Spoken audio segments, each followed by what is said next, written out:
Ma'am, tatanong ko lang po kung nakaboto na yung asawa ko. Ano ngalan ng asawa mo? Tina. Apelyido? Moran po. Tina Moran? Tina Moran. Nakaboto na kaninang umaga.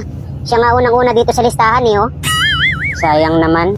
Hindi ko man lang siya naabutan. Miss na miss ko na siya. Ngayon ko lang kasi nalaman na dito pa rin siya bumuboto. Bakit? Hiwalay na ba kayo? Ha? 10 years na kasi siyang patay.